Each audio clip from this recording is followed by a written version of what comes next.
Good morning all of you. आधुनिक भारतीय इतिहास की इस सीरीज को कंटिन्यू करते हैं और आज पढ़ेंगे वायसराय। पिछली क्लासों में हम लोगों ने वायसराय भाग 1 पढ़ा था, कुछ वायसरायों के विषय में पढ़ा था और आज कुछ वायसरायों के विषय में पढ़ेंगे। ये वायसराय से संबंधित दूसरी क्लास है और एक और क्लास होगी वायसराय से संबंधित 3 क्लासें, जिसमें ये वायसराय या गवर्नर जनरल, बंगाल के governor general, governor general of India और वायसराय जब पढ़ते हैं तो एक तरह से समझे कि आधुनिक भारत की पूरी तस्वीर जो है सामने आती है।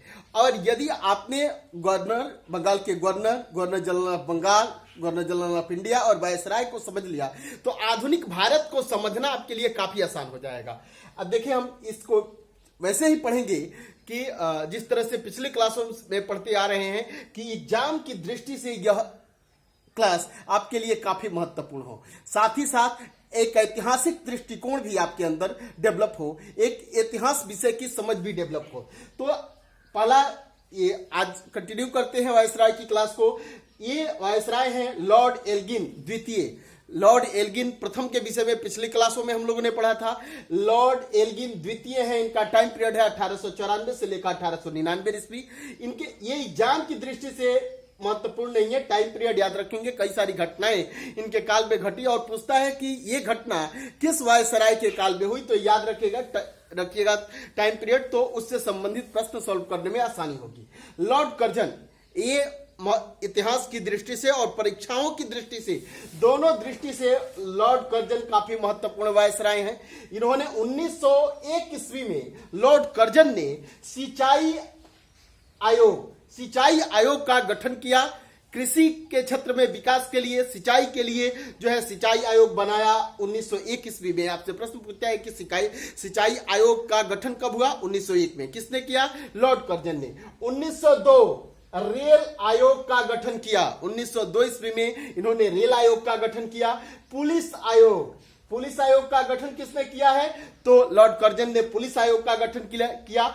विश्वविद्यालय आयोग, जिसे हम रेले कमीशन के नाम से भी जानते हैं, रेले की अध्यक्षता में यह विश्वविद्यालय आयोग गठित हुआ था, इसीलिए इसे रेले कमीशन या रेले आयोग के नाम से भी जानते हैं। रेले कमीशन का गठन किसने किया था? तो कर्जन ने किया था। अब देखिए, 1904 ईस्वी में विश्वविद्यालय अधिनियम लाया। इन्होंने 1904 ईस्वी में विश्वविद्यालय अधिनियम लाया। अब देखिए, पिछली क्लासों में भी मैंने बताया था कि इस पूरे टॉपिक पर एक विस्तृत क्लास लेंगे जब हम भारत में शिक्षा का विकास पढ़ेंगे। उसमें हम 1904 में विश्वविद्यालय अधिनियम में क्या कहा गया, क्या क्या प्रावधान थे, रेले कमीशन में क्या क्या प्रावधान थे, इन सब के विषय में, सेंट्रल कमीशन में क्या प्रावधान थे, वुड डिस्पैच में क्या प्रावधान थे, क्या विशेषताएं थी इसकी, वहां पे ये पढ़ेंगे। लेकिन यहाँ केवल ये जाने आप कि 1904 में विश्वविद्यालय अधिनियम किसके काल में? कर्जन के काल में। 1901 भारतीय पुरातत्व विभाग, India archaeological survey of India जो है, भारतीय पुरातत्व विभाग जो है, आर्कोलॉजिकल डिपार्टमेंट की स्थापना, पुरातात्विक जो है स्मारकों या पुरातात्विक चीजों के संरक्षण के लिए भारतीय पुरातत्व विभाग की स्थापना की। कनिंघम के नेतृत्व में भारत में पुरातत्व का जनक जो है कनिंघम को मानते हैं। पिछली क्लासों में ये भी पढ़ा है हम लोगों ने। 1905 पूसा में कृषि अनुसंधान संस्थान खोला। पूसा कृषि अनुसंधान कब खुला? 1905 में। किसके प्रयासों से? तो कर्जन के प्रयासों से। 16 अक्टूबर 1905 बंगाल विभाजन लागू किया। ये घटना काफी महत्वपूर्ण है कर्जन की काल के। कर्जन ने बंगाल का 2 हिस्सों में विभाजन किया। बंगाल विभाजन जब पढ़ेंगे तो इस टॉपिक के विषय में पूरा डिटेल्स पढ़ेंगे।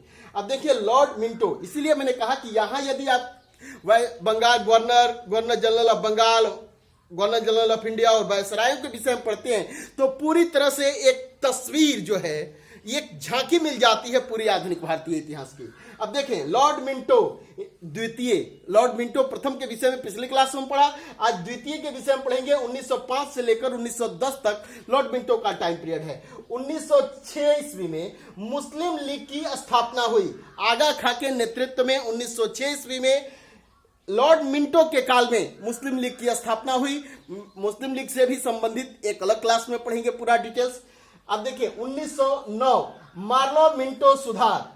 अब आपसे सामान्य प्रश्न पूछे जाते हैं कि मार्लो मिंटो सुधार कब आया? 1909 ईस्वी में। किसके काल में? तो मिंटो के, लॉर्ड मिंटो के काल में। क्लियर हुआ? मुस्लिम, अब इसी मार्लो मिंटो सुधार में मुस्लिमों के लिए पृथक निर्वाचन की बात की गई थी। इसके विषय में भी हम डिटेल से पढ़ेंगे जब हम 19 अधिनियम पढ़ेंगे 1909 का, जो है मार्लो मिंटो सुधार पढ़ेंगे। अब देखें लॉर्ड हार्डिंग द्वितीय 1910 से 16 इनका टाइम पीरियड है। 1911 में दिल्ली में दरबार लगा जब ब्रिटेन के सम्राट जॉर्ज पंचम भारत आए हैं। ब्रिटेन के राजा है जॉर्ज पंचम भारत आए हैं, इनके सम्मान में दिल्ली में एक दरबार लगा है। यहां पे इन्होंने क्या क्या किया ये देखें कि कलकत्ता से राजधानी दिल्ली को कर दिया।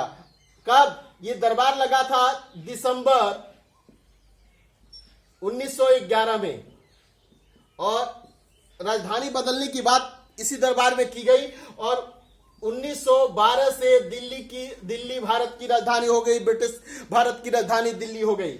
अब देखिए 23 दिसंबर 1912 हार्डिंग पर बम, यही हार्डिंग, वायसराय हार्डिंग पर 23 दिसंबर 1912 ईस्वी में बम फेंका गया दिल्ली में ये बम फेंका गया था। इसी बम कांड के फलस्वरूप, इसी घटना के फलस्वरूप बाल मुकुंद को फांसी दे दी गई। क्लियर हुआ? अब देखिए लॉर्ड चेम्सफोर्ड 1916 से 1921 ईस्वी। 1916 में महिला विश्वविद्यालय पुणे में इन्हीं के प्रयासों से खुला। किसके प्रयास से? लॉर्ड चेम्सफोर्ड के प्रयास से। 1917 सैंडलर आयोग, यह भी किससे संबंधित है? शिक्षा से संबंधित है। तो सैंडलर आयोग का गठन कब हुआ? सामान्य प्रश्न पूछे जाते हैं तो क्या कहेंगे? 1917 में। किससे संबंधित है यह आयोग? तो शिक्षा से संबंधित है। इस आयोग का गठन किसने किया था? तो किसने? लॉर्ड चेम्सफोर्ड ने। क्लियर हुआ? अब देखिए 1919 रॉलेट एक्ट पारित हुआ। रॉलेट एक्ट जिसे हम अंधा कानून, बिना अपील, बिना दलील, बिना कानून जो है का ये एक्ट है जिसे हम अंधे कानून के नाम से जानते हैं। यह कब आया था? 1919 में। किसके काल में? चेम्सफोर्ड के काल में। रॉलेट एक्ट के विषय में एक अलग से क्लास होगी जिस पर हम रॉलेट एक्ट की विशेषताओं और इसकी खूबियों और इससे जो जितने प्रश्न पूछे जाते हैं उसे सॉल्व करने का प्रयास करेंगे। 13 अप्रैल 1919 जालियांवाला बाग हत्याकांड की घटना इसी वायसराय के काल में होती है, चेम्सफोर्ड के काल में। कब हुआ? 13 अप्रैल 1919। खिलाफत आंदोलन, असहयोग आंदोलन जैसे आंदोलन भी चेम्सफोर्ड के कालों में होते हैं। आगे देखेंगे लॉर्ड रीडिंग का जो टाइम पीरियड है यह 1921 से लेकर 1926 ईस्वी तक लॉर्ड रीडिंग का टाइम पीरियड है। अब देखें कि 1921 ईस्वी में एम.के. राव, कौन है? एम.के. राव द्वारा भारतीय कम्युनिस्ट पार्टी, याद रखेंगे 1921 ईस्वी में एम.के. राव ने भारतीय कम्युनिस्ट पार्टी की स्थापना की। किसके काल में? लॉर्ड रीडिंग के काल में। काकोरी रेल कांड, जिसे काकोरी रेल डकैती कहते हैं, 1925 में हुई थी। किसके काल में? लॉर्ड रीडिंग के काल में। मोपला विद्रोह केरल में हुआ था 1921 में। यह भी काल किसका है? लॉर्ड रीडिंग का काल टाइम पीरियड है। अब देखेंगे लॉर्ड इरविन का टाइम पीरियड है 1926 से लेकर 1931। ये लॉर्ड इरविन भी काफी चर्चित वायसराय रहे हैं इंडिया के। 1928 ईस्वी में साइमन कमीशन भारत आया। फरवरी 1928 में इन्हीं के टाइम पीरियड में जो है साइमन कमीशन भारत आया। साइमन कमीशन के विषय में भी डिटेल्स पढ़ेंगे अगली क्लासों में। अब देखें 4 मार्च 1931 गांधी इरविन समझौता हुआ। 4 मार्च 1931 को गांधी और इरविन के बीच एक पैक्ट होता है दिल्ली में, जिसे गांधी इरविन समझौता के नाम से जानते हैं। क्लियर हुआ? 1930 सविनय अवज्ञा आंदोलन, पूछता है प्रश्न, सविनय अवज्ञा आंदोलन किसके काल में हुआ?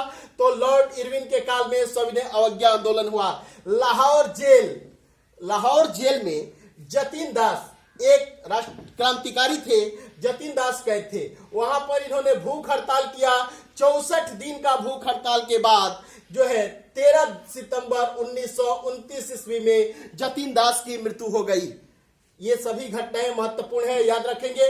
लॉर्ड वेलिंगटन का टाइम पीरियड है 1931 से 1936 ईस्वी। अब देखिए 16 अगस्त 1932 को भारत में सांप्रदायिक पंचायत की घोषणा होती है। रैमजे मैकडोनाल्ड ने भारत में एक सांप्रदायिक पंचायत भेजा है। इस सांप्रदायिक पंचायत के विषय में हम एक अलग क्लास में समझेंगे कि सांप्रदायिक पंचायत है क्या, इसमें किस तरह की बातें की गई और किस तरह से सांप्रदायिक पंचायत का समर्थन जो है अंबेडकर ने किया। इस समर्थन के फलस्वरूप गांधी ने इसका विरोध किया और आमरण अनशन किया। उसके बाद से अंबेडकर और गांधी के बीच एक समझौता होता है जिसे पुना पैक्ट कहते हैं। इसके विषय में अगली क्लासों में पढ़ेंगे। अब देखिए, बिहार में भयंकर भूकंप 1934 में आया। ये भी काल किसका है? लॉर्ड वेलिंगटन का काल है। बिहार में भयंकर भूकंप आया है 1934 ईस्वी में। काफी बड़े पैमाने पर धन जन का नुकसान हुआ है। इसमें भारत सरकार अधिनियम 1935, भारत सरकार अधिनियम 1935 किसके काल में? लॉर्ड वेलिंगटन के काल में। कांग्रेस अधिवेशन 1915, कांग्रेस का अधिवेशन 1915 का है। इस अधिवेशन में ये कहा हुआ? मुंबई में हुआ है। और इस अधिवेशन में वेलिंगटन ने भाग लिया है। भारत के वायसराय वेलिंगटन ने कांग्रेस के मुंबई अधिवेशन 1915 में भाग लिया। 3 जनवरी 1932 दूसरी बार सविनय अवज्ञा आंदोलन शुरू हुआ।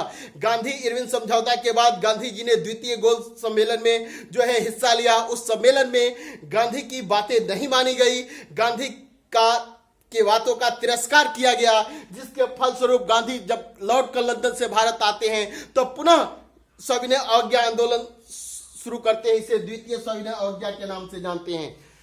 अब अगली क्लासों में हम जो बाकी वायसराय हैं उसे पढ़ेंगे। उसके बाद क्लास वायसराय की क्लास खत्म होगी। उसके बाद पुनः आधुनिक भारत की यह सीरीज जारी रहेगी। जब तक पूरी आधुनिक भारतीय इतिहास को हम कंप्लीट नहीं करते हैं तब तक ये सीरीज जारी रहेगी। दैट्स ऑल, थैंक यू, धन्यवाद।